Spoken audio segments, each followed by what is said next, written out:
ಬಾಳೂರು ನಿವೇಶನ ರಹಿತರಿಗೆ ಮನೆ ನಿರ್ಮಾಣಕ್ಕೆ ಜಾಗ ಪರಿಶೀಲನೆ. ತಹಶೀಲ್ದಾರ್ ಅಶ್ವಿನಿ ಗ್ರಾಮಕ್ಕೆ ಭೇಟಿ ನೀಡಿ ಸ್ಥಳ ಪರಿಶೀಲನೆ. ಮಳೆಯಿಂದ ಹಾನಿಗೊಳಗಾದ ರಸ್ತೆ ಹಾಗೂ ಕುಸಿದ ಮೋರಿಗಳ ವೀಕ್ಷಣೆ.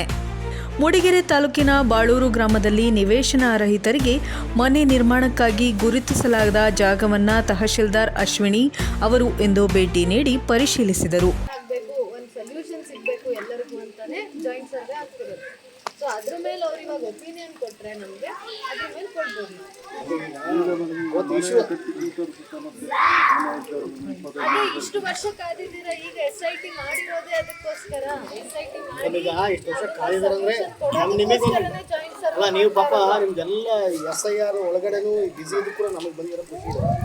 ಬಟ್ ಇಲ್ಲಿ ಏನು ದೊಡ್ಡ ಸಮಸ್ಯೆ ಅಂತ ಸ್ಥಳೀಯ ನಿವಾಸಿ ರಘುಪತಿ ಅವರು ಕಳೆದ 1 ತಿಂಗಳಿನಿಂದ ತಹಸೀಲ್ದಾರ್ ಕಚೇರಿಗೆ ತೆರಳಿ ನಿವೇಶನ ರಹಿತರಿಗೆ ಮನೆ ನಿರ್ಮಾಣದ ವ್ಯವಸ್ಥೆ ಕಲ್ಪಿಸುವಂತೆ ಮನವಿ ಸಲ್ಲಿಸುತ್ತಿದ್ದರು. ಅದರ ಹಿನ್ನೆಲೆ ತಹಶೀಲ್ದಾರ್ ಗ್ರಾಮಕ್ಕೆ ಭೇಟಿ ನೀಡಿ ಸ್ಥಳದ ಪರಿಶೀಲನೆ ನಡೆಸಿದರು.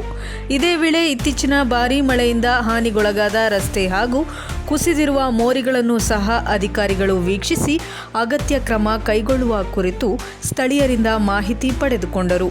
ಪರಿಶೀಲನೆ ವೇಳೆ ಸ್ಥಳೀಯ ಗ್ರಾಮಸ್ಥರು ಮತ್ತು ಸಂಬಂಧಿತ ಅಧಿಕಾರಿಗಳು ಉಪಸ್ಥಿತರಿದ್ದರು. Public 18 news desk Mudigere.